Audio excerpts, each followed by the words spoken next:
Maravilha. Vamos começar então. É, Pessoal, bom dia para vocês. Meu nome é Lucas, eu sou coordenador do Cinema e Psicanálise. Essa é a nossa 35ª edição, Anatomia de uma Queda, né? É um filme dirigido pelo Justin Trier,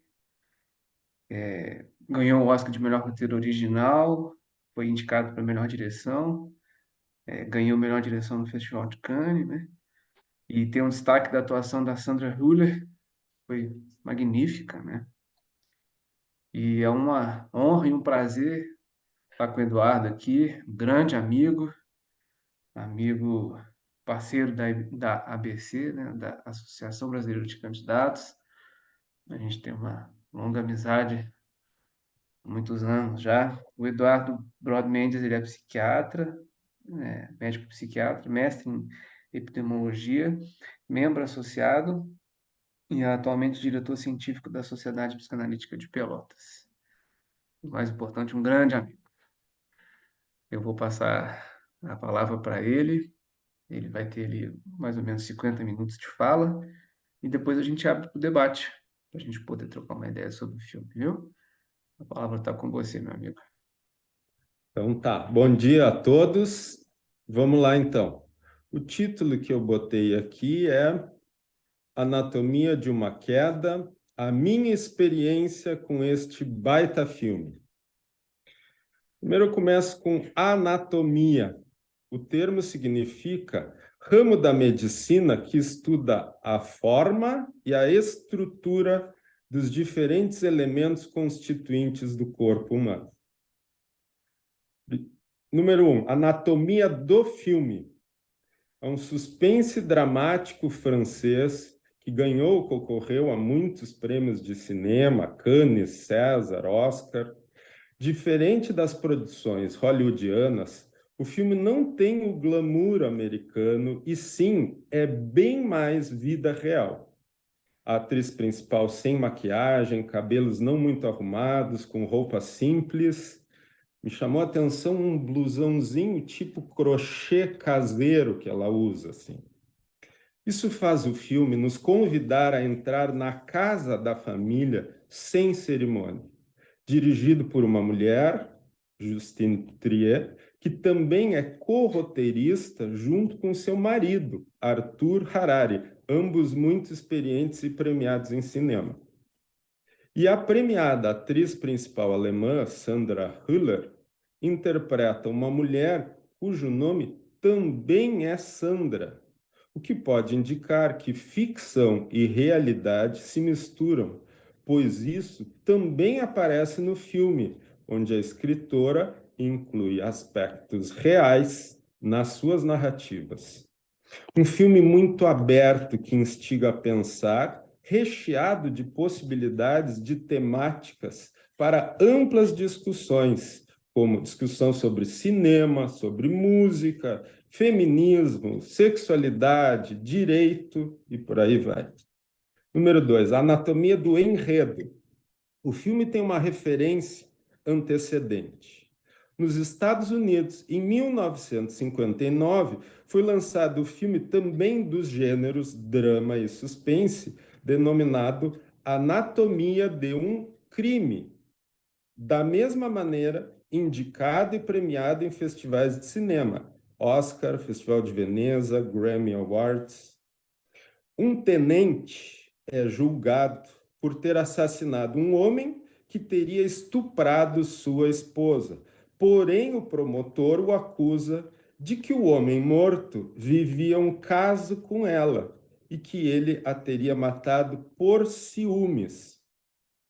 No nosso filme, espelhando-se no antigo, traz muitas coisas diferentes, como uma visão de um drama contemporâneo num filme europeu, de um casal também, com uma grande mudança de papéis. No nosso é o homem que morre, em outra cultura, outro país, 65 anos depois, e tira do título a palavra crime e substitui por queda, deixando que cada um investigue à sua maneira o ocorrido. No filme francês, o casal de escritores vai morar numa casa nos Alpes, na cidade natal do homem, com o filho deficiente visual que tem a companhia do cachorro Snoopy. O homem que vive uma crise profissional e financeira cuida do filho que, ao sofrer um acidente, ficou cego. Sem inspiração para escrever, trabalha na reforma do sótão, tendo em vista alugar quartos. A esposa, bem-sucedida como escritora, recebe a visita de uma mulher repórter que foi em busca de uma entrevista em função de seus livros publicados. Durante a entrevista, uma música alta invade, vinda do sótão, e impede que a entrevista continue. A música se chama Pimp, que aqui poderia ser traduzido como cafetão. Composta por Snoop Dogg, um rapper norte-americano, na letra conta: uma gata vadia que alimenta o sonho dos tolos que pagam porque querem. Ela estava na boate quando ele mostrou uma grana. Ela entrou na dele. Uma hora depois estavam em um hotel. Diz a ela que aquele cara tentando enrolar porque quer um pouco de pão, que a levou lá porque quer faturar e não estava nem aí se ela era boa de cama. Diz: vá para a rua, arranje um cara e venha me pagar. Gata, é simples, você não vê? Quem transa comigo, transa com um PIMP. Ele fala a sigla. Ao som alto da música, o marido, então, aparece morto no chão, após queda do sótão, que não conseguiu terminar de reformar, e a esposa é confrontada de possível assassinato, sendo a única testemunha o filho cego. Durante o processo judicial, a anatomia do relacionamento do casal e da família, na sua complexidade, são expostas de uma maneira que envolve o espectador no drama. Metapsicologia. O termo significa pesquisa especulativa que visa esclarecer a dinâmica topográfica, id, ego e superego, e econômica, quantidade de energia psíquica ou investimento dos processos psíquicos. Penso que o filme reúne uma série de aspectos que ocorrem em um processo analítico. Nele enxergamos elementos do mundo externo como equivalentes ou representações de instâncias do mundo interno, construindo hipóteses metapsicológicas, como, por exemplo, o advogado, com sua capacidade de vincular-se, escutar atentamente, indagar somente quando necessário, deixando Sandra reconstruir sua história, não julgando-a, assume, de certa forma, papel análogo à escuta analítica. O Pet Snoop, com sua sensibilidade a tudo e a todos, representa a empatia necessária ao trabalho analítico. O filho, privado de enxergar as imagens, mas que tudo sente e vê, pensa e constrói caminhos na sua mente. Parece oscilar entre a posição esquizoparanoide, como quando toca música mais tensa, e a posição depressiva, quando toca música mais triste, vivendo os lutos do pai morto e a ameaça de perda da mãe. Sua capacidade de buscar não falar coisas das quais ainda não tenham significado e sustentar-se na busca de lembra a capacidade negativa necessária à função analítica. Sandra, a esposa, demonstra vida própria, individualidade, uma capacidade egóica de adaptação ao novo, país e língua estrangeiros, e força para a superação das dificuldades, investimento de libido para a criação, sublimação, elaboração dos conflitos pessoais através da escrita, realizada mesmo em condições adversas. Está atrapalhando aí? Tá tranquilo? Estão tentando me ligar aqui, por isso que para mim modificou aqui. Dá para ouvir? Dá para ouvir chamando só, mas já parou. Enquanto nela percebe-se a força da pulsão de vida, em Daniel, seu marido, parece prevalecer a pulsão de morte e um funcionamento em posição esquizoparanoide. Sente-se culpado pela limitação do filho e por identificação castrado. A responsabilidade pelos seus conflitos e inibições, escrever, manter uma vida sexual, são projetadas em sua esposa. Seu ego parece enfraquecido e mostra-se narcisicamente ferido, fragilizado. As características do superego são representadas pelo papel do promotor, que acusa, supostamente, tendo uma função de proteção que representa a cultura, mas que também age sadicamente ameaçando o ego. Os Meus Bastidores, um filme que passou na minha cabeça. Desde o dia em que combinei com o Lucas que poderíamos agendar esta atividade, até os últimos dias, enquanto pensava no que falar hoje, muitas lembranças e reflexões se passaram na minha cabeça. Lembrei de uma importante experiência.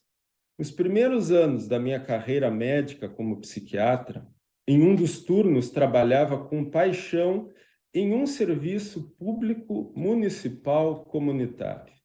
Consegui reunir aspectos dos dois destacados departamentos pelos quais mais tinha me interessado durante a graduação: Departamento de Saúde Mental e Medicina Social.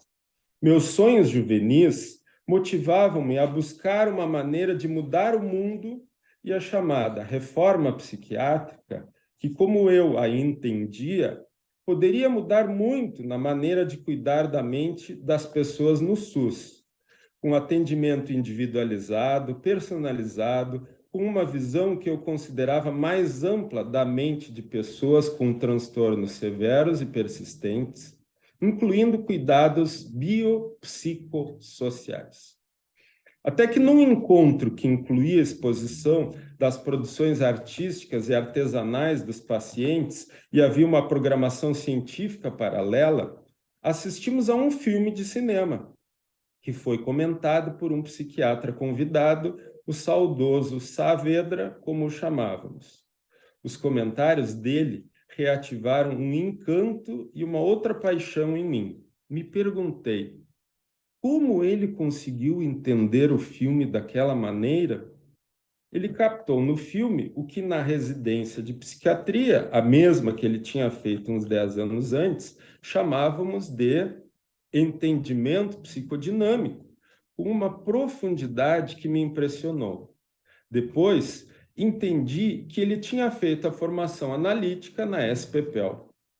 Como no outro turno de trabalho eu atendia um incipiente consultório, dias após procurei ele para supervisionar meus pacientes, o que acontecia de uma maneira muito agradável e informal, tomando mate, e fomos ficando amigos.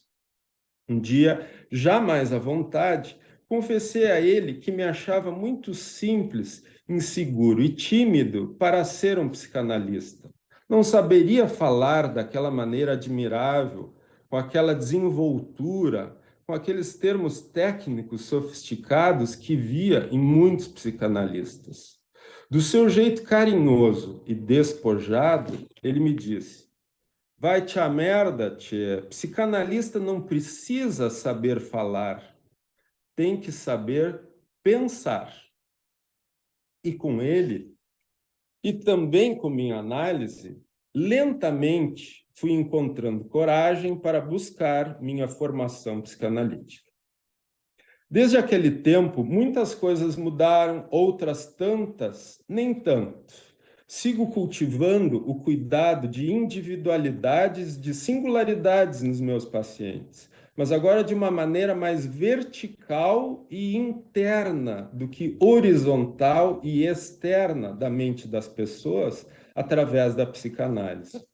Sigo carregando muitas incertezas, mas uma coisa que aprendi é a lidar melhor com elas e também a desconfiar das pessoas com muitas certezas.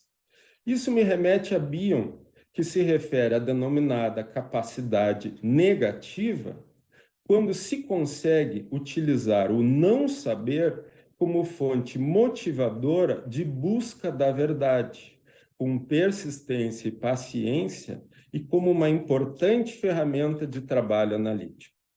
Tenho dois amigos na psicanálise ligados a projetos com cinema e psicanálise, o Lucas, aí em Belo Horizonte, e a Caterine, aqui em Pelotas. Há vários anos, na nossa Faculdade de Medicina da UFPEL, no projeto que a Caterine coordenava, se não me engano, eu comentei o filme Ratatouille. O filme que escolhi naquele momento, além de ter assistido muitas vezes com meu filho, por ter achado lindo, por adorar gastronomia, e eu tenho guardado, Lucas, o guardanapo da Cozinha Tupis, que tu nos apresentaste. Também na época achei que a evolução do ratinho Remy se assemelhava em alguns aspectos ao longo processo da formação psicanalítica que nós estávamos vivendo. Há um bom tempo esperava pelo momento em que me encontraria com o Lucas para conversarmos sobre algum filme nesta atividade dele que já dura anos. Nesse meio tempo, tive o privilégio de assistir o Lucas conversando sobre o cinema com grandes nomes da psicanálise aí, como o ex-presidente da IPA, Cláudio Eizeric, com a ex-presidente da FEPAL, Virginia Ungar. Portanto, além de uma satisfação, é uma honra estar aqui hoje e teria o compromisso de dar uma caprichada no meu comentário. Como temos alguma intimidade, os convites do Lucas sempre foram muito gentis e abertos, e eu achava que ainda não tinha encontrado o filme. Me faltava inspiração, queria algum que fizesse um sentido especial para mim. Até que, num primeiro momento, sem saber porquê, achei que tinha encontrado o filme para o nosso encontro. Anatomia de uma Queda, um filme arrebatador e que abre para pensar. Às vezes se usa a expressão que tal filme me tocou. Sobre este, ouvi alguém dizer uma expressão interessante. O filme alugou um quarto na minha cabeça. No meu caso, o filme foi entrando para dentro de mim por motivos a princípio desconhecidos. Não posso dizer que eu achei bonito ou que tive uma experiência agradável na minha primeira sessão. Fui ao cinema à noite, depois de um dia inteiro de trabalho, fiquei um pouco incomodado com a música alta do início, achei o guri muito desamparado, sua mãe um pouco fria, cansei do rumo que tomou a investigação com um tom acusador do promotor, da mídia, como se também esse filme tivesse que se chamar Anatomia de um Crime, né? Porque as pessoas julgavam e definiam a sentença. Senti sono, saí uns minutos do filme para buscar pipoca e me perdi, e ao invés de ir para a portaria do cinema no shopping, peguei o caminho da saída, mas voltei mais acordado com as pipocas. Segui assistindo e saí com a impressão de um filme muito rico e bem feito, instigante, estimulante a pensar, que abre muitas perguntas. Mas quando finalmente peguei o caminho da saída, aí para não voltar, me senti desconfortável, porque todas as pessoas que estavam comigo tinham opiniões, algumas diversas e opostas, sobre qual era, afinal, o veredito. Afirmações como: foi a mulher que matou o cara, ou o guri inventou tudo para salvar a mãe dele, não fizeram sentido para mim. Mas, ao mesmo tempo, percebi que não sabia opinar. Me senti perdido, sem conclusões, e percebi que esperavam de um psicanalista algumas afirmações para debater com eles. Mas comentei, um pouco frustrado, que tinha achado um bom filme com muito substrato para pensar, entender, aprender. No outro dia da primeira sessão no cinema, Já estava às 6 horas da manhã na academia, quando uma música que tocava na academia me capturou.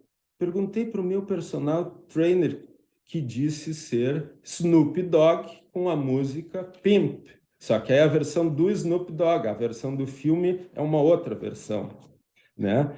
E aí eu cheguei em casa e encontrei a versão do filme, que é interpretada pela banda Bacall Rhythm and Steel Band.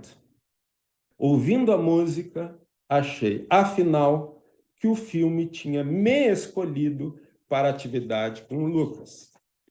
Aí, transitei por podcasts de cinema e outros, transitei pela trilha sonora original do filme e, de vez em quando, assistia mais a uma sessão. E um filme toca no que de cada pessoa? O que das pessoas se mistura com a tela do cinema? Dizem que em um velório, cada um chora as suas perdas. Lembrei que recentemente, no final de semana, vivi um acidente ao socorrer o gatinho do meu filho que caiu dentro do canil em meio a 4 cachorros. Como entrei correndo, num mau jeito, me machuquei na testa e fiquei com o olho roxo e atendi a semana com o ferimento visível. Uma jovem espirituosa paciente, antes mesmo de sentar, essa eu atendo sentada, me perguntou: o que aprontaste para tua mulher para ela te fazer isso? Sentei rindo e comentei de pronto: me conta o que é que o teu marido tem te aprontado. E cada paciente tinha a sua fantasia e a sua interpretação do meu ferimento. Precisamos da ajuda de uma tela de cinema para poder pensar, ou de uma folha de papel em branco, ou de uma tela com Word no computador para conversar conosco, para elaborarmos nossos medos, nossas dúvidas. Cinema e psicanálise. Durante um atendimento clínico, numa fase mais inicial do tratamento, do trabalho da dupla, não é raro um paciente, antes de entrar no assunto de um filme, perguntar: ah, já viste tal filme? No contexto psicanalítico, penso que funciona assim como se trouxesse um sonho. Muitas vezes só aguardamos que conte, associando livremente.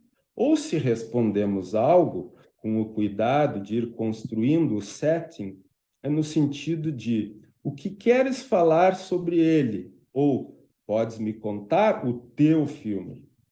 Com o passar do tempo, os pacientes entram em filmes ou livros, poesias, ditados, músicas ou sonhos com mais fluência e clareza de que aquilo que estão falando contém aspectos seus, uma versão própria do filme como um fato selecionado.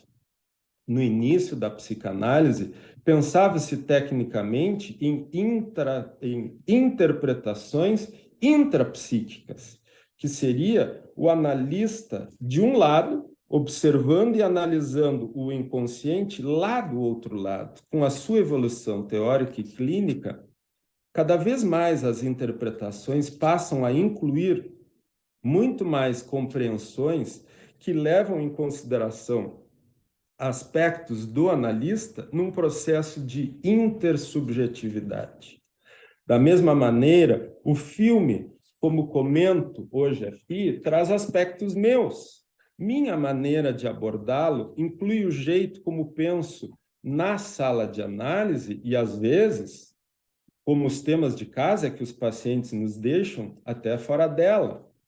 Como me impactam os sentimentos, como vivencio os dramas psíquicos, como se interlaçam com dramas e fantasias minhas no processo de pensar e compreender.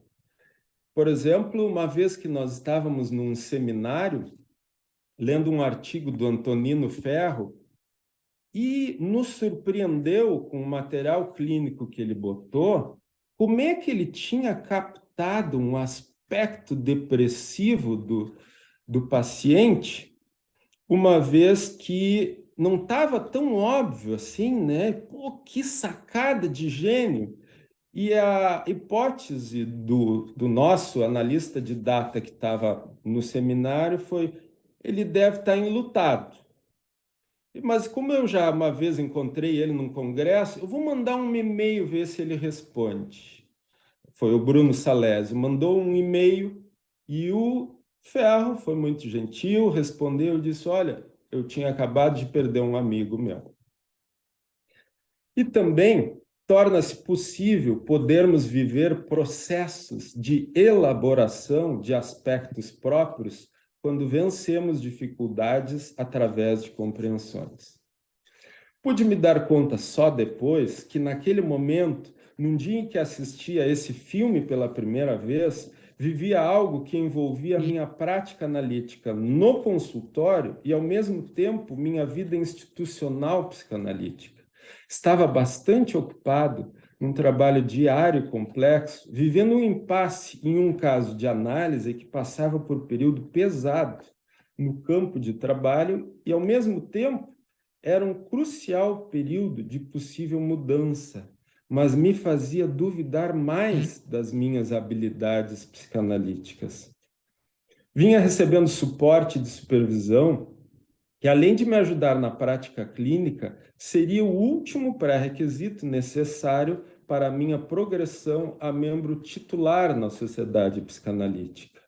Não tinha ainda me dado conta que, depois de viver intensamente a vida de aprendiz de psicanálise na formação psicanalítica, eu estava vivenciando uma mudança no, no passado, de candidato a analista, e agora de membro associado a membro titular ou full member, né? A IPA chama de full member, ou seja, um analista completo, seria isso? Na verdade, a formação de um analista acontece a vida inteira, a aprendizagem acontece a vida inteira, mas o nome era assustador, full member, o que apontava para a aproximação mais da vida de didata, né? Porque um full member pode passar a exercer funções didáticas.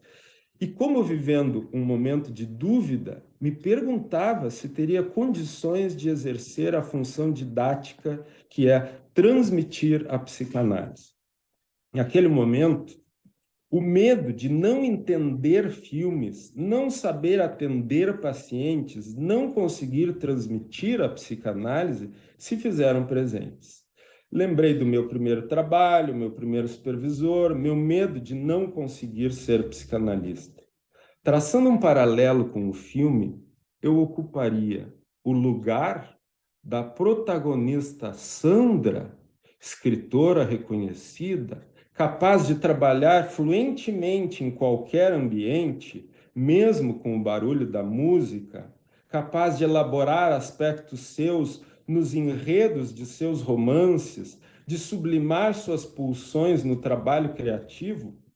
Ou será que eu poderia ter, como seu marido Samuel, uma queda do alto das minhas expectativas de conquistas, por travar, me inibir, não conseguir resolver meus conflitos, não conseguir terminar de construir e reformar por completo o meu sótão? E completo, eu lembrei da palavra full member, onde seria capaz de hospedar pacientes e ganhar minha vida? Psicanálise para mim. Freud definia a psicanálise de três maneiras: um método de tratamento, um método de investigação, uma teoria que reúne e colige os resultados clínicos e conceituais assim obtidos. Sendo médico, minha busca foi pela primeira maneira, um tratamento. Gabbard e Ogden, em um artigo sobre o processo de tornar-se analista, escrevem sobre alguns tipos de amadurecimento que têm um papel importante no desenvolvimento de nossa identidade analítica. Experiências que incluem o processo gradual de desenvolver nossa própria maneira de falar com os pacientes, de desenvolver o nosso sentido particular do analista que somos na situação, de apresentar material clínico a um supervisor, de fazer uso autoanalítico das experiências com os pacientes e de nos criar, descobrir, enquanto analistas, no processo de escrever trabalhos analíticos.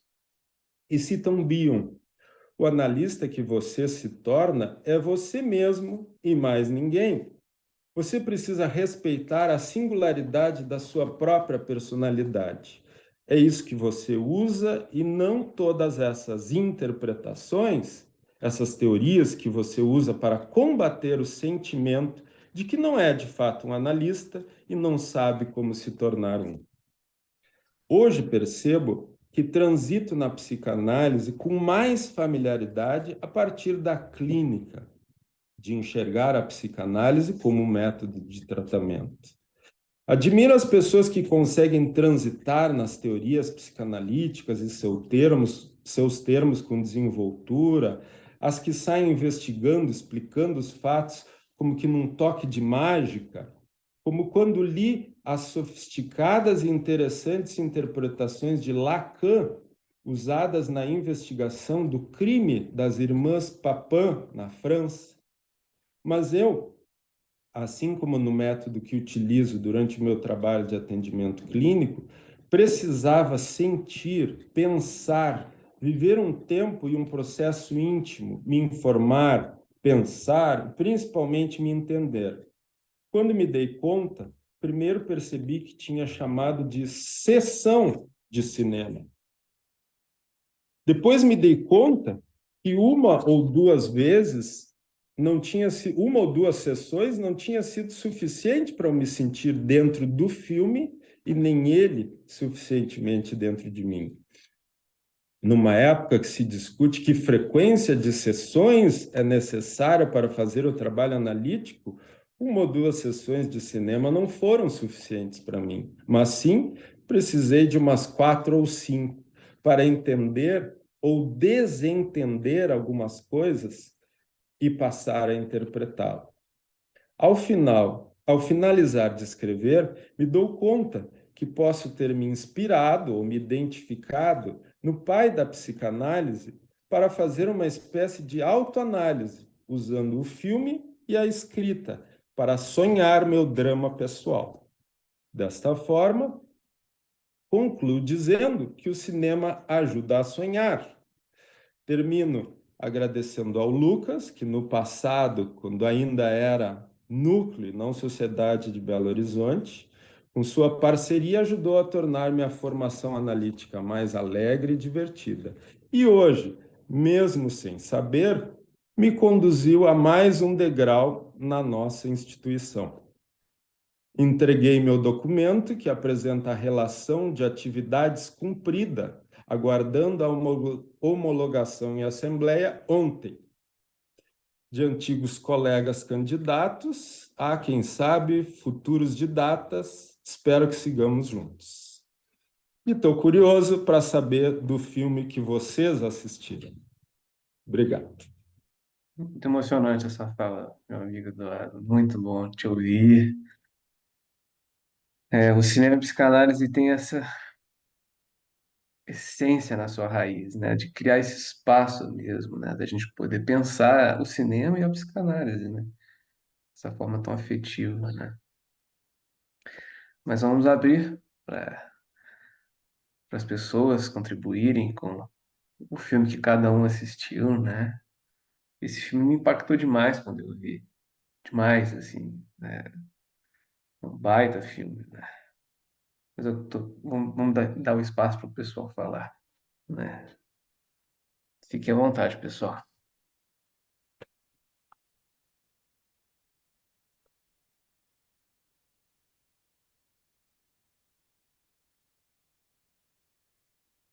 Eu vou pedir um minutinho para pegar uma água aqui que eu me esqueci, tá? Já Vai estou vindo. lá, vai Vocês lá. vão se encorajando.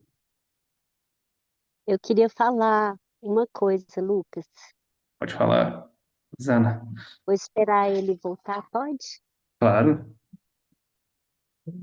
Bom, eu vou me apresentar. Eu sou Rosana, eu sou psicóloga, eu sou psicóloga. Recentemente eu consegui meu CRP, depois de 33 anos de formada, porque eu retomei minha carreira e agora trilhando a, a psicanálise. Então, assim, estou num momento bacana, né, fazendo análise e tudo, e é uma breve história, né? O importante é que eu estou retomando e, independente da idade, eu tenho 60 anos hoje, formei há 33 anos, e hoje eu me autorizo a ser realmente quem eu sempre quis ser, com muita luta. Mas uma fala do Eduardo, né? é, eu gostei, Eduardo, quando você diz, eu precisei revisitar o filme várias vezes, porque uma sessão não foi suficiente, inclusive para entender algumas coisas e desentender outras. Isso me chamou muita atenção, porque às vezes até em processo de análise, o analista também se vê ansioso em enquadrar o analisante em alguma coisa, né? Isso pode acontecer.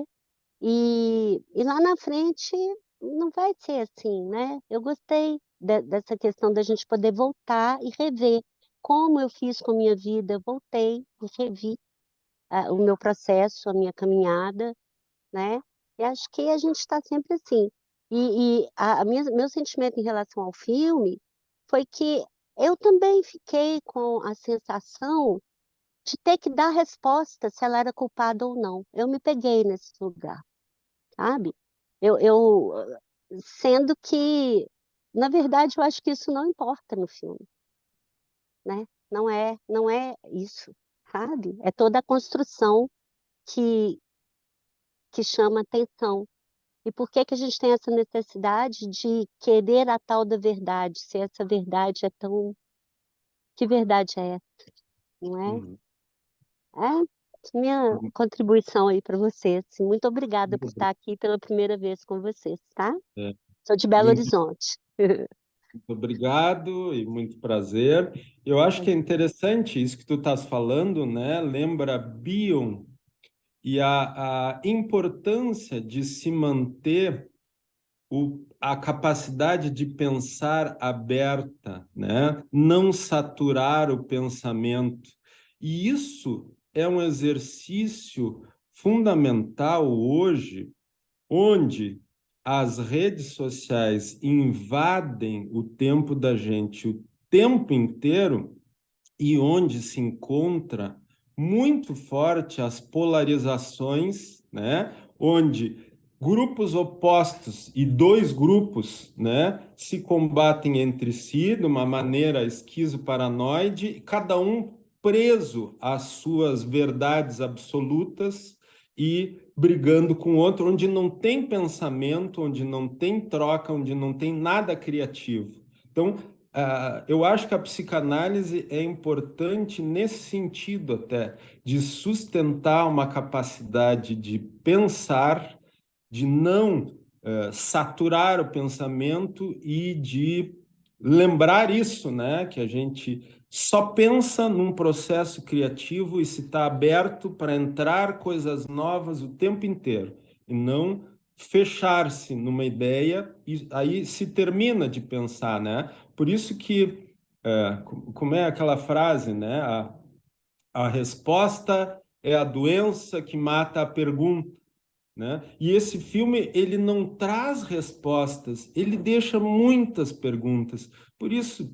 Por muitos aspectos, que ele ajuda qualquer um que se aproxime a pensar o que tiver na sua cabeça. Claro, cada um no seu tempo, mas essa questão aí, né, que eu quis sublinhar, até porque, como eu falo ali, eu acho que quando a minha maneira de pensar é a maneira clínica. Então, eu achei curioso que como se eu tivesse que fazer 5 sessões por semana no divã para conseguir. Bom, a gente também é assim na clínica, né? às vezes se começa um trabalho com alguém com menos frequência e acaba se evoluindo para uma maior frequência para realmente aprofundar, mexer em outras coisas, ampliar, na medida que vai crescendo a ambição do paciente por se conhecer mais a fundo.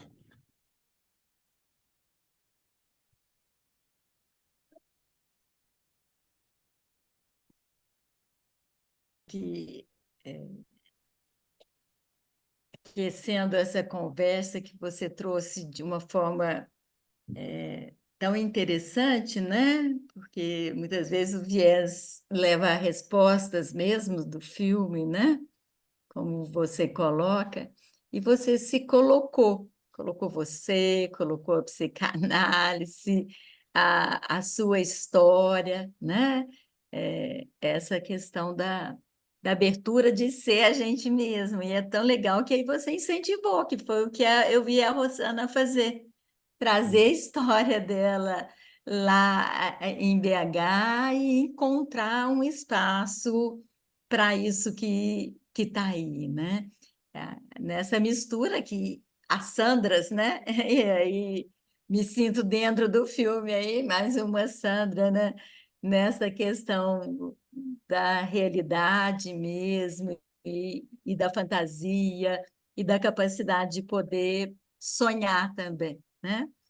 E acho que você trouxe vários aspectos que a gente pode estar conversando. Eu acho que a questão do promotor, do superego, de uma psicanálise que vai, né, muito nesse viés de descobrir uma verdade acusatória, né? Acho que um caminho que a gente já trilhou por aí para, acho que outros caminhos que você até não citou, mas eu fiquei lembrando de quando a Sandra é acusada de roubar as ideias do marido no livro, porque ele não tinha a coragem de se colocar, né?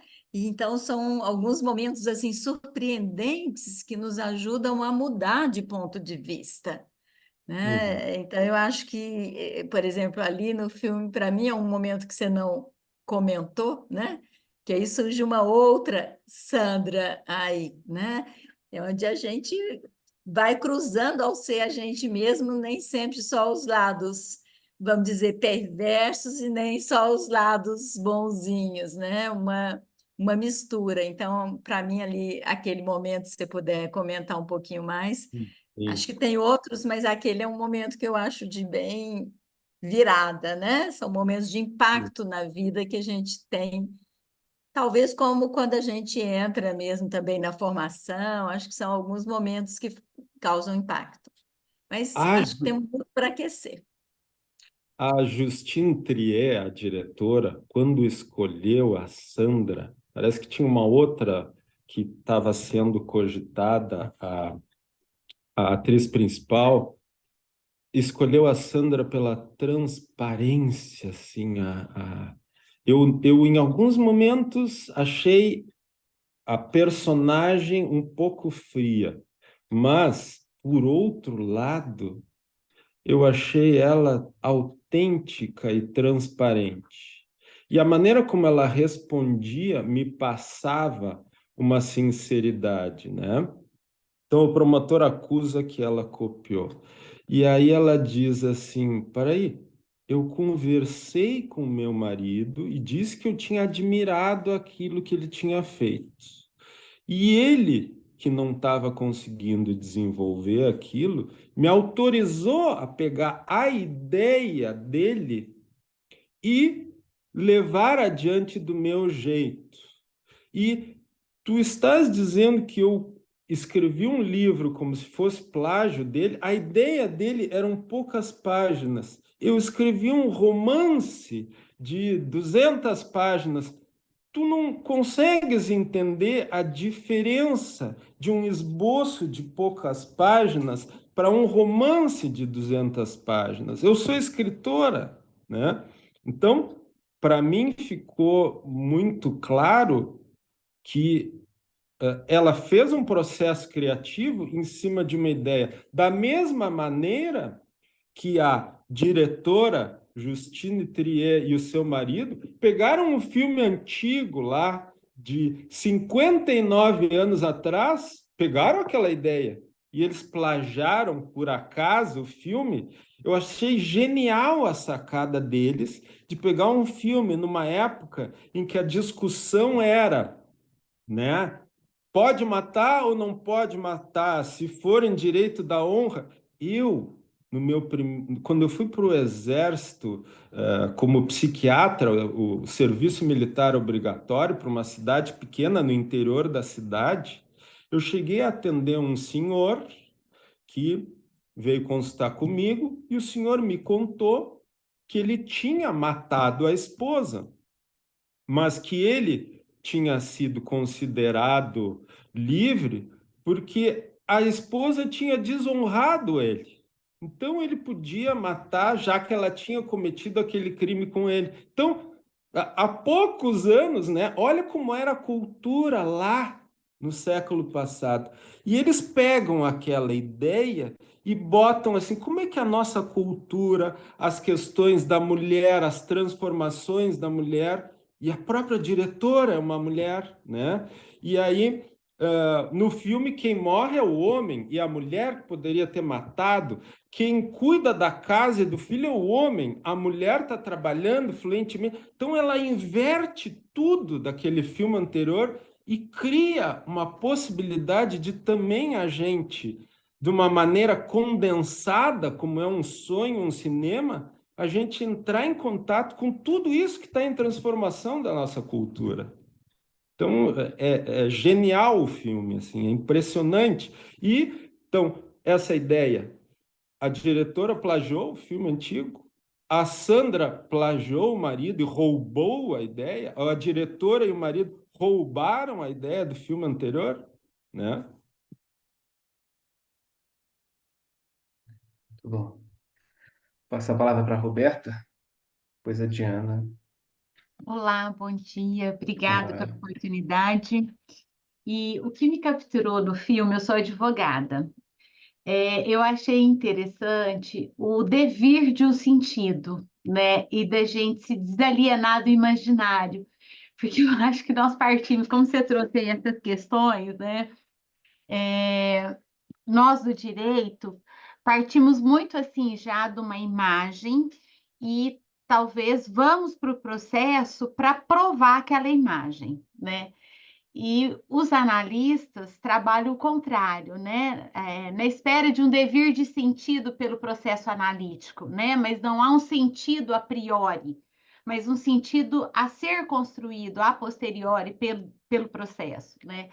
Então, o que eu tenho aprendido com a psicanálise, e que é isso que eu tenho traçado um paralelo com o direito, né? É do devir do processo, né, para a construção de um sentido. E pegando isso que você colocou dessas questões da nossa cultura, né, que eu acho que o filme trabalha muito, a questão como você colocou aí, né, quem cuida da casa é o homem, cuida do filho, a mulher que tem um sucesso e etc, né, e eu acho que ela trabalha muito isso da Sandra já não ter sido colocada ali a priori, pelo menos como eu fui vendo, né? Que ela não era culpada do próprio sucesso e da morte do marido, né? E o trabalho do advogado, do promotor fazendo esse papel mesmo, em busca de uma verdade, né? Dessa acusação dele, mas o processo analítico proporcionou a construção de várias verdades, né? E cada uma com a sua verdade ao seu jeito, né? É isso. Obrigada. Muito obrigado. Eu assisti também uma apresentação aqui em Pelotas, na Sociedade Científica Sigmund Freud, onde a Caterine comentou o filme com uma advogada criminal. Então foi bem interessante a discussão. Também ela apresentou algumas ideias do ponto de vista do direito, assim, né? Você sabe se ficou gravado? Ah, eu posso me informar. É daqui da Sociedade Científica Sigmund Freud de Pelotas. Depois da Diana e do Manuel, quero falar um pouquinho sobre... A Caterine me mandou o texto dela, queria dialogar com você um pouquinho, um ponto que Uhum. chamou mais a minha atenção. Mas eu vou passar para a Diana a palavra. Agora, Agora, Obrigada. Gente, obrigada, Sandra. Obrigada, Lucas. Estou adorando isso. O meu primeiro cinema é o 35º de vocês, mas é meu primeiro. E confessando aqui, né, Anatomia de uma Confissão, eu já estava tão de olho nesse filme, quer dizer, a minha voracidade era tamanha que eu me esgueirei, saí de uma reunião da Sociedade de São Paulo, com a Gisele lá, e corri para cá para assistir isso, não ia perder por nada. O Eduardo, brilhante as coisas que você falou, e essa coisa da inversão, né, que você tocou, da coisa do gênero, né? De que a mulher no filme é que paga os boletos, né? No fim das contas. E uma coisa que me chamou muita atenção, que eu acho que vale a pena a gente pensar, é a coisa também do tempo, né? Porque se tem uma coisa que não se inverte é o tempo. Eu saí desse filme com a sensação assim, meu Deus, a mulher é firme, tem uma mulher ali que se apresenta muito potente, tudo é muito bem amarrado, por onde a acusação, né, vai levando, vai ficando sem argumentos, vai tentando acuá-la até colocá-la como promíscua, e aí ela se sai muito bem. Né? Então, assim, uma pessoa que está com tudo, uma pessoa de 100 anos de idade, e eu saí desse filme com a sensação assim, de que o menino começa com 40 anos e termina com 65 de idade, né? Né, da sabedoria dele, né? E o pai é uma criança de 12, de 10, né? Quando ele começa com as birras, não, mas por que não? E aí começa a gravar escondido as coisas da família, ele começa a gravar. Para que uso que ele vai fazer? Mas assim, eu entendi que a gente não vai aqui ficar esmiuçando o filme nas pequenas coisinhas, mas assim, são os ecos que ficam, né? Essa coisa a pessoa não é a idade da certidão de nascimento, né? A pessoa é um ser para a vida, né, Rosana? A vida pode começar agora, não é? E era isso, não era nada para fechar, não é para matar a pergunta nem para matar a resposta, né? Era só para expandir um pouquinho. Muito obrigada, gostei demais. eu que agradeço. Obrigado. Rosana, só em associação livre aqui, Rosana, não, Diana, desculpa, que você estava dizendo dessa questão da idade, eu me lembrei de um filme que eu assisti agora, eu não tinha visto antes, Cafarnal, de 2018, dirigido por uma diretora libanesa, e o protagonista é uma criança de 12 anos, que ele não Qual é o era nome? Qual o nome? Cafarnal. Eu nunca vi uma interpretação de uma criança tão magistral quanto desse menino. Ele não era ator, ele era um refugiado sírio. O filme é muito impactante, assim, é visceral. Eu recomendo muito vocês. Eu fiquei aqui pensando que é como se ele tivesse também 100 anos de idade, assim, essa criança fazendo esse trabalho. Vale muito a pena ver. Só lembrei Então, aqui porque eu assisti recentemente. só um comentário, então, sobre essa questão dele gravar, né?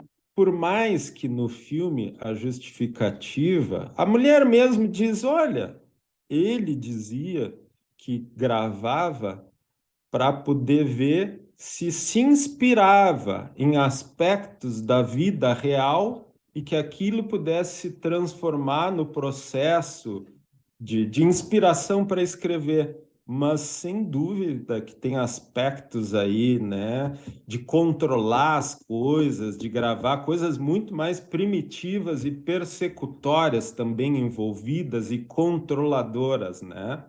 Coisas mais a nível, sei lá, sadomasoquista, assim, do que só isso, uma maneira de se inspirar, um controle ali, né?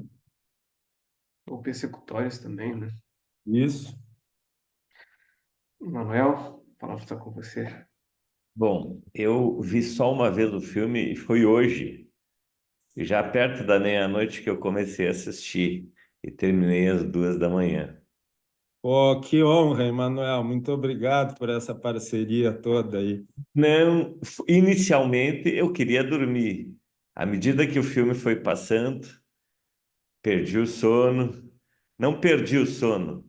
Ele só ficou esperando para chegar na hora certa, porque eu fiquei curtindo bastante o filme, mas é impressionante, né? Eu fiquei pensando, uma história escrita por uma pessoa ou por duas, e eu fiquei pensando num processo de análise, assim que o filme nos traz esse processo. Claro que tu falaste isso, eu queria só colocar o modo como eu pensei, que assim tem vários componentes que lembram isso, e a gente sente durante o filme isso, essa complexidade, essa, essa falta de resposta simples, que é característica de um processo que seja bem feito, que tente abarcar de uma maneira mais ampla e sensível o que acontece. Porque, vê só, no processo há uma briga entre absolver ou não, uh, uh, e a discussão, o que houve ali no filme, que seria alguém, um modo de funcionar inicial desse marido que estaria, vamos dizer assim, muito atrapalhado, de uma maneira bastante regressiva, e esse modo de funcionar, ele morre. E aí, durante o filme todo, há uma busca e um esclarecimento onde, no fim, se absolve, né? Vamos dizer assim, uma, uma, essa mãe que teria um funcionamento mais maduro, todo esse processo de construção, de um trânsito, de uma perda. Eu fiquei pensando em vários aspectos, o filme retratando vários aspectos desse processo, né? Então, isso é que me veio e que eu tive esse sentimento depois ouvindo vocês falarem também, né? Obrigado, Manuel. Sabe que eu fiquei pensando assim, ó, assim como o papel do analista é construir o setting, né? E ele não constrói isso explicando, né? Ele acolhe num lugar silencioso, com uma iluminação suave, no divã, não falando muito, aguardando para depois falar, né? O setting é construído para que apareça as coisas inconscientes, né? Eu acho que, e ela não fez sozinha, eu diria que um casal funciona melhor do que uma pessoa sozinha, né? Porque ela foi diretora, ela foi a mulher diretora premiada, mas ela pediu ajuda do marido nesse caso, né? Por trás de uma grande mulher tem sempre o grande homem. É o contrário do que se dizia, né? Por trás de um grande homem, não, ninguém tem que ficar atrás, mas era importantíssimo que a mulher ganhasse, né? É a terceira mulher que ganha o Palma de Ouro de Cannes de toda a história. Bom, mas eu acho que eles fizeram uma coisa assim, prepararam um filme nos seus detalhes para deixar borbulhantes as coisas inconscientes presentes ali e dentro de todas as pessoas. Então, acho que é isso que transforma uma coisa, uma obra de arte. Ao mesmo tempo que é um filme contemporâneo, tem aspectos ali atemporais que é como é o inconsciente, né? Cláudio Andrade. Oi, pessoal. É um prazer estar participando aqui dessa riquíssima roda, né, de conversa, digamos assim, que o Eduardo trouxe aí tantas questões importantes, né, no seu olhar, né, na sua experiência frente a esse filme tão impactante, né, e as contribuições aí de todos que se manifestaram.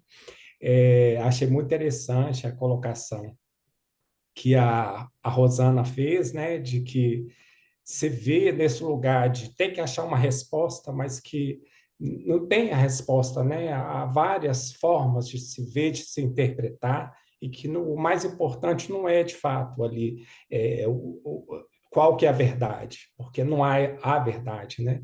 E aí eu fiquei pensando que, assim, me bateu mais forte na questão de como que o filme nos provoca a pensar qual a posição de cada sujeito frente ao seu desejo, aos seus desejos, né? E aí eu pensei, fiquei pensando muito na posição do marido, né? E aí me remeteu à questão do ressentimento, né? Que é um tema que a Maria Rita aqui trabalha tanto, né? E recentemente eu estou lendo um livro também muito interessante da Cynthia Fleury, que é uma psicanalista francesa, que ela aborda essa questão, que chama Para Curar o Ressentimento, que ela traz que o ressentimento é uma praga emocional e uma das mais perversas ameaças à democracia contemporânea. E é o que o professor até colocou, né, dessa polarização. Isso é um exemplo muito prático disso, né, do ressentimento, do que as pessoas perdidas diante dos seus desejos, né, ou da falta de coragem de se haver com eles, né, que podem, né, enfim, ter atitudes e comportamentos completamente nocivos, né? Não só a si, como a sociedade de uma forma geral. É isso que eu gostaria de compartilhar com vocês e, professor, se tiver mais alguma questão para falar especificamente, né, em relação ao ressentimento, a esse tema tão instigante também, eu agradeço. Obrigado. Obrigado, Cláudio. E realmente, né, quando ali na discussão aquela entre o marido e a mulher, ele dizia assim: eu estou fazendo isso por causa tua, isso por causa tua, e ela: não, eu não te pedi, eu não combinei isso contigo, né? Então, isso de colocar no outro são aspectos dele que ele está repetindo, tem um certo sentido aí de compulsão à repetição, né? Uma coisa do instinto de morte ali presente e que ele não está conseguindo mudar, ele só ressente o trauma, ele não consegue transformar a situação traumática numa nova experiência de mudança, né? Então, realmente, ele coloca tudo nela, né? Ela é responsável pelas coisas que ele não consegue. E ela, naquela briga ali, ela é muito clara. E ela serve o vinho, tentando os dois ali. E me parecia que ela estava sendo muito sincera, dizer, olha, tu estás assim por coisas tuas. Fala da pulsão de morte, Eduardo. Esse era até o ponto que eu comentei no texto da Caterine. Um dos pontos que mais me chamou a minha atenção é quando ela fala sobre suicídio, né? Queria te ouvir um pouco sobre essa perspectiva, né, dentro da nossa clínica.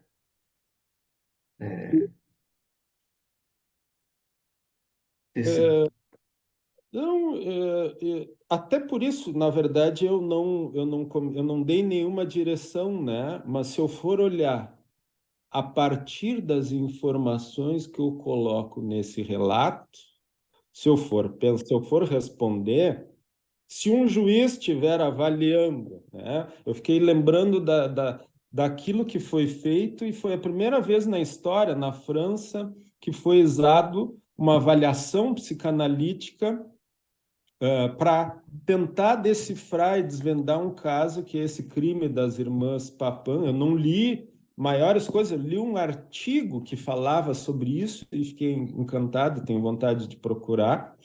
Mas foi isso, que o Lacan teria dado subsídios. O que ele fez foi decifrar coisas em cima do relato do crime, né? Se um juiz pegasse essa minha fala como se fosse um laudo, eu tenho a impressão que ele pensaria que o cara se suicidou.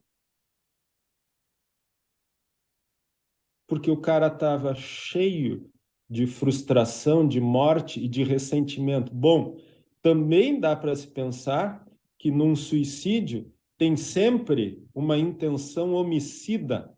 Se ele estava dizendo que a mulher é que estava sendo responsável por ele, quando ele se mata, ele está agredindo a mulher.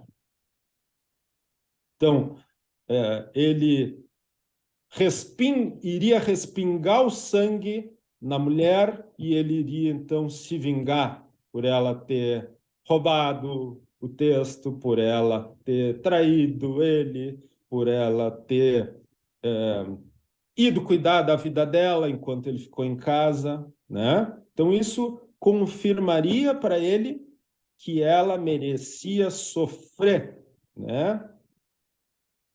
Esse tipo de fantasia primitiva, imagino que pudesse ter, né?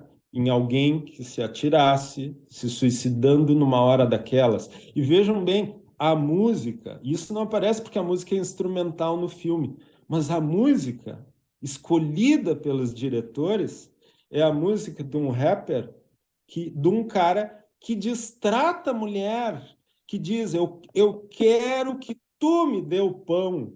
Então o cara trata sadicamente, é um cafetão que manda a mulher, não está nem interessado em transar, né? Não me interessa se tu é boa de cama. Então, fazendo um paralelo, ele não estava conseguindo ter relações com ela, ele não estava produzindo, ele não estava conseguindo nem ela foi até a cidade dele, na casa que ele escolheu, falando outra língua num outro país, e ele dizendo: eu faço tudo por ti, tu não faz nada. Mas o que mais tu queres que eu faça? Eu estou vivendo a minha vida. E uma característica no filme que é assim, ó, o filme é neutro, né? Ele não É, toma partida, sabe? Isso que eu também fiz um paralelo com alguém que né? tem escrito retratando uma experiência de análise, né? Ele vai indo neutro, mas aumentando a complexidade do entendimento, trazendo os sentimentos e o entendimento da situação, né?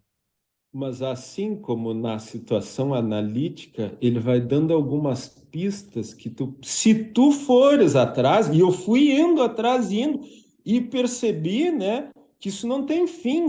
Eu imaginava que pudesse abordar a questão da sexualidade ali, daquele momento. Se a gente pensar no complexo de Édipo, que estava na cabeça do filho, com o pai ser morto também, tem uma infinidade de coisas que a gente pode abordar, mas não tem como, né? Alguma coisa a gente vai desenvolvendo, mas segue. O filme é muito rico. É uma condensação, assim como um sonho. A gente pega uma parte e interpreta aquilo. O Freud, quando estava construindo a psicanálise, ele ia destrinchando e seguia, escrevia todos os dias, e no outro dia ele ia indo atrás de mais detalhes, mais pistas, e isso vai indo, né? Esse filme é tipo um sonho que tu vais desdobrando ele, decifrando com muitos significados, muitas possibilidades. Você falou do crime das irmãs Papin. Tem um filme, né? Ah, Sobre é? esse. Tem o crime das irmãs Papin. Eu fiquei aqui me lembrando, na época que eu estudava psicologia, eu comecei psicologia em cena, em 2003. Então, em 2004, foi uma Eu era próxima. pequeno, eu e o Manuel éramos pequenos naquela época, Manuel. Eu lembro que eu fiz uma edição desse filme e o professor chamava professor Arthur Gomes e ele usou esse texto do Lacan para analisar o filme. Vale a pena assistir. Muito bom o filme. Muito bom. Tu era novo, eu nem tanto, não. Mas eu tô aqui pensando, né, Eduardo, tanto que você estava fazendo esse recorte, né, do pessoal e pensando na nossa amizade mesmo, né, até também fazendo um convite para quem quer entrar para a formação da IPA, né. Eu conheci o Eduardo através da ABC, né, que é a Associação Brasileira de Candidatos. É um grupo de estudantes de psicanálise de regiões do país, né, de tudo quanto é canto do país, né, e a gente faz atividades para poder pensar a nossa vivência enquanto candidatos, né. E é muito rico, a gente troca muitas experiências, faz amigos e troca essa experiência do que é fazer a formação, que é um processo tão profundo, né, de tanto investimento em todos os sentidos, né. Eu sempre convidei o Eduardo, Eduardo, vamos fazer um cinema dos canais, você está convidado, porque eu sabia que ia ser rico essa troca nossa, né? Acho que é isso, né? A verdade do afeto, né? Da gente poder pensar juntos, né? Afetivamente, eu acho que a troca mais rica que existe é essa, né? Muito mais rica do que qualquer outra teoria, eu penso assim. As coisas têm o seu tempo, né, Lucas? A gente Com não tem que certeza. apressar elas, que nem na clínica. O É, tempo é subjetivo. Elas sim, acontecem quando podem e quando devem, devem acontecer, né? claro. Isso aí. Quer falar, Sandra? Pode falar. Acho que fiquei pensando nessa questão da intimidade, né? Que o Eduardo até trouxe, e que eu sinto que é uma construção, né? E que é uma conversa dessa a gente sai daqui mais íntimo, né? Poder estar vendo através dessa multiplicidade de pontos de vista, né? Assim como naquele encontro da ABC, e aí a gente foi de lá crescendo juntos, já encontramos em reuniões científicas depois o Eduardo, Lucas será da diretoria aí da nossa sociedade já para o ano que vem, então além de estar no cinema e psicanálise, vai estar aí com a gente na comunidade e cultura, né? Aí e acho que é essa multiplicidade de pontos de vista que, para mim, do filme ainda tem um ponto que a gente deixou um pouco em aberto, que seria a questão do filho mesmo, né? Que é a parte mais frágil, sensível, definidora dos caminhos, e essa questão dele, da direção do filme, colocá-lo como cego, né? Acho que é essa questão mesmo daquilo que tem de mais importante, da gente sensível, mas sem ter a verdade tão aberta, né? Tão estabelecida. E a figura do filho é bem determinante em muitas histórias, né? Acho que tem a ver com esse princípio mesmo, né? De não saber, diferente de uma verdade absoluta no Édipo, né? Onde se cega porque a verdade é aquela, né? Para aquela que já sabemos que somos cegos, mas afetivamente envolvidos a gente pode fazer diferença. Então, para mim, a figura da criança lá, talvez você pudesse comentar um pouquinho mais, porque Aham. acho que é o ponto ali central. É outro aspecto que o filme genialmente faz um link com a psicanálise, né? Porque eu lembrei de duas coisas. Agora me faltou o nome do Manuel, autor do livro, o Laplanche, acho que foi, que dizia que o momento da interpretação no divã para que a gente se aproximasse mais profundamente da verdade. O momento da interpretação deveria ser feito de olhos fechados, né? E o Bion, que falava que a luz, ela ofusca a nossa capacidade de enxergar mais profundamente, né? Era o Então, Mel? o Meltzer, não, também falou isso? Eu não sei, eu tinha a impressão que era o Meltzer que tinha dito isso, mas Ele falou não da sei. interpretação, mas eu acho que também tem uma questão lá, se não estou enganado, É um mas facho um facho de escuridão, que é o livro, inclusive, do Grotzky sobre o Bion, né? um facho de Facho escuridão da escuridão. para poder enxergar as coisas. Então, isso é impressionante, porque a única testemunha não viu as cenas, além de que a fala dela foi o que realmente fez a diferença. Então, de certa maneira, o guri apresentou justificativas emocionais para as coisas, tanto que ele dizia: se eu pensar que for a minha mãe, eu não entendo. Se eu pensar que foi o meu pai, eu também não entendo.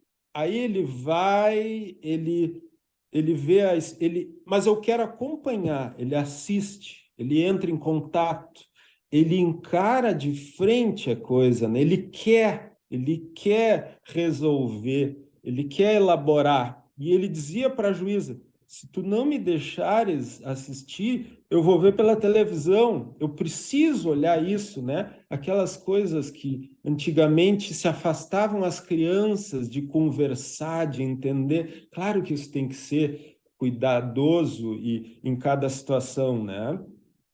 Mas ele queria entrar em contato com tudo.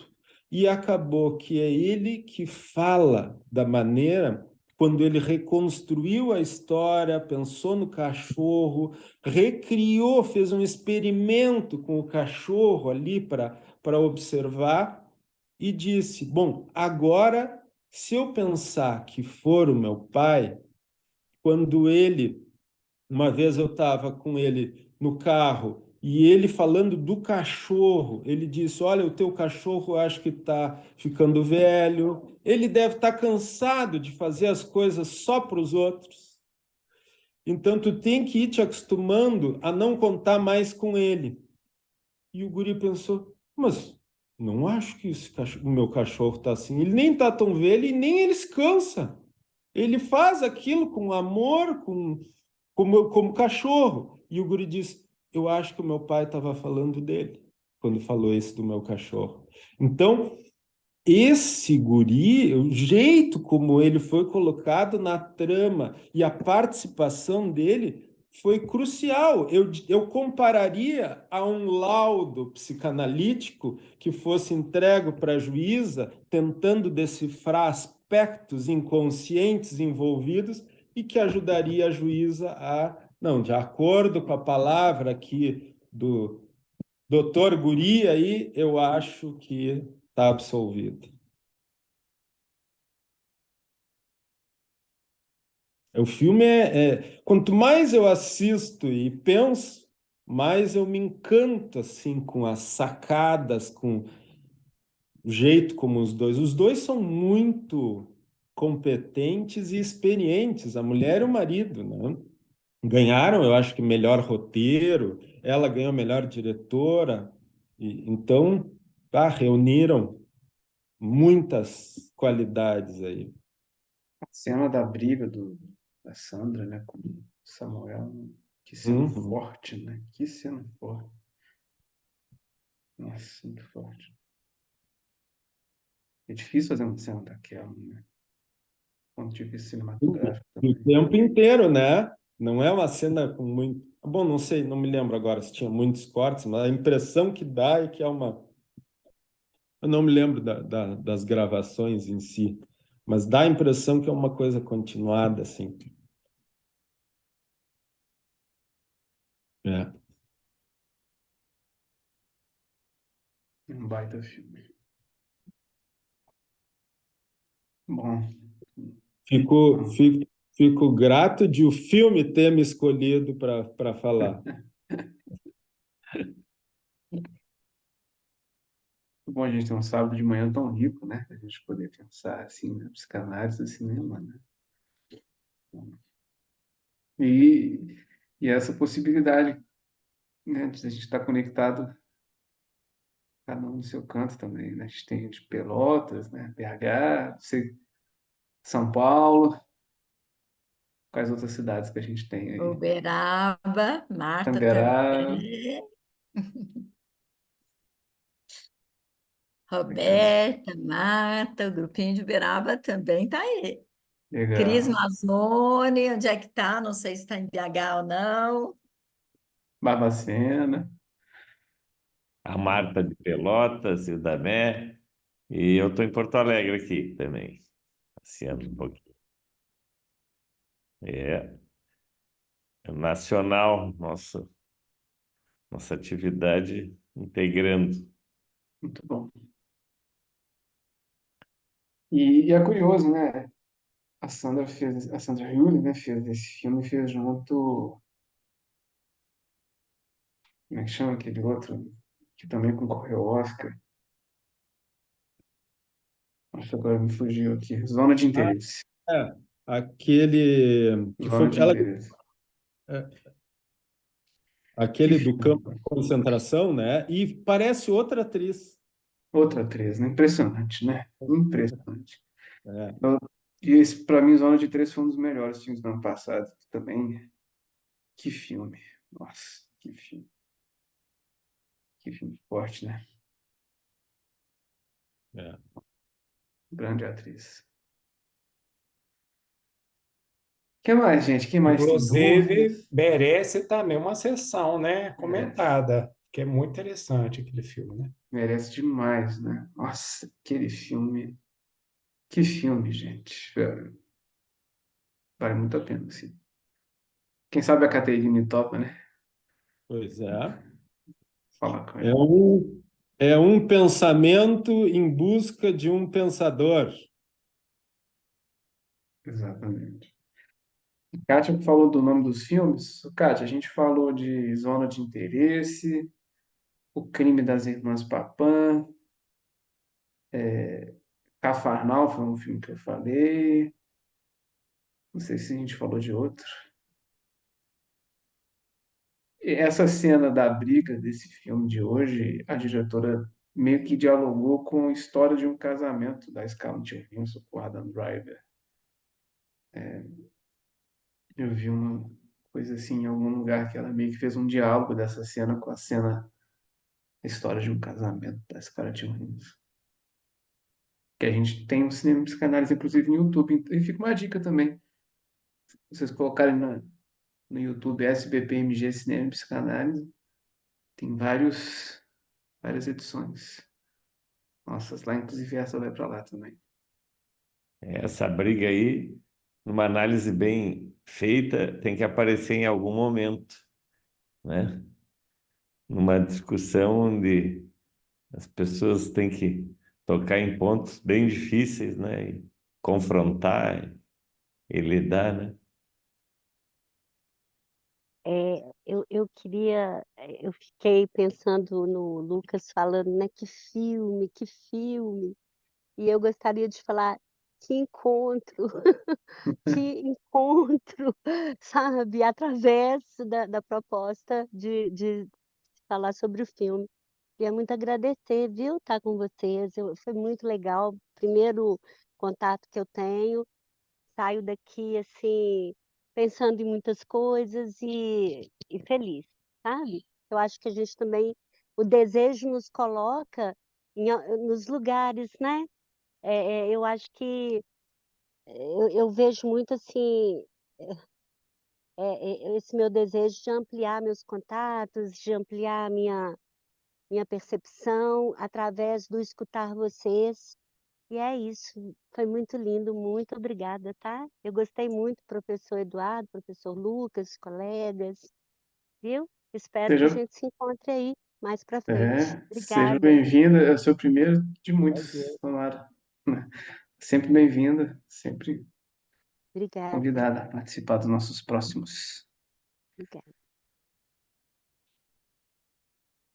Pessoal, vocês têm mais alguma dúvida, mas querem ou compartilhar impressões de vocês, né? O espaço está aberto, a gente tem mais alguns minutinhos. Fiquem à vontade, ou senão. Eduardo, você quer dizer Não, algo mais? missão dada, missão cumprida, Lu. Isso aí. Quer dizer, a gente segue pensando, né? Quanto mais eu acho que a gente se dedica e se aproxima do tema, a gente vai desenvolvendo mais ideias, assim, né? Continuaremos dialogando, né, sobre esse filme e vários outros aí sempre. É isso, né? Cinema ajuda a pensar, ajuda a resolver coisas da vida. Aquela ideia, né, de que para ser psicanalista, não só a gente tem que fazer todas essas coisas aí, os eixos, né? A análise da gente, a supervisão, o estudo, o outro quarto eixo, a participação das atividades, como a gente tem que fazer alguns aspectos que se chamam assim, né, de nutrição e higiene mental, né? Entre elas, cuidar da vida da gente, descansar, ter lazer, cuidar, fazer atividades físicas, se alimentar bem e ir ao cinema, ir a coisas artísticas, porque essas coisas ajudam a gente a sentir, a pensar, a se desintoxicar daqui a pouco daquilo que a gente vai acumulando, né? Com o excesso de trabalho ou com as características até do nosso trabalho. Então, a gente precisa, assim como um atleta lá, né? A gente vendo as Olimpíadas aí, assim como o atleta tem toda uma quantidade de coisas ali, inclusive cuidar da saúde mental, que é uma pauta aí da Simone Biles, né? Como é importante isso, a gente tem que viver, né, para nos nutrirmos bem mentalmente e nos higienizarmos mentalmente, conseguir que aquelas coisas não nos intoxiquem, coisas que ficam dentro da gente, né? Né, Manuel, nas atividades aí, nas correrias de É. diretoria, a gente tem que Gente, voltar melhor. Estamos começando na diretoria, então tudo é novidade vertiginosa. me fez lembrar que a gente tem aí na última quarta-feira do mês aqui na nossa sociedade de Minas Gerais, o Carsola falando sobre a questão da infância e da adolescência, num evento também aberto. E aí me fez lembrar o filme, o livro da Ana Alvarez sobre Coração Pensante. E como você traz muito para a capacidade de pensar na sua leitura do livro, me veio esse contínuo que ela faz do coração pensante, desde um modelo mais explicativo para um modelo mais descritivo e um modelo mais vitalizador. Quando a gente está dizendo desses encontros, dessa capacidade do lado extremamente primitivo, a gente precisa desses encontros que nos vitalizam, né? A gente pode simplesmente explicar o filme, descrever vários pontos de vista, mas aonde a gente lida com esse lado mais primitivo e criativo é nessa possibilidade de vitalização. Acho que é disso que a gente diz do cinema e psicanálise, da conversa sobre o ponto de vista que você traz, né? são nessas conversas e nessa intimidade que a gente vai vitalizando para achar os caminhos de ser a gente mesmo, né? Então, acho que a gente quer agradecer aí, Lucas, Eduardo, né? Na condição de diretora científica da sociedade, agradecer a cada um de vocês que vitalizam esses encontros, né? Acho que aqui é um dos vieses dos lugares onde a gente vitaliza esse lado mais humano. Estou vendo que o Cláudio também quer falar, eu vou encerrar por aqui. Não, eu só estou parabenizando mesmo. É palmas. Muito Obrigado, obrigado. obrigado, Paulo, obrigado, Sandra. Mais uma vez, muito obrigado, Eduardo, por você ter aceito o convite. Eu que agradeço. Foi uma manhã muito legal aí com vocês. Muito bom, obrigado, pessoal. Muito legal, Lucas e Eduardo. Muito obrigado. Que a gente possa se Marta, encontrar mais e mais. Mais cinema e mais psicanálise e mais amizade sempre. Mais amor sempre, né? Então é isso, pessoal. Um abraço para vocês, um ótimo dia e até a próxima. Até até a próxima. mais.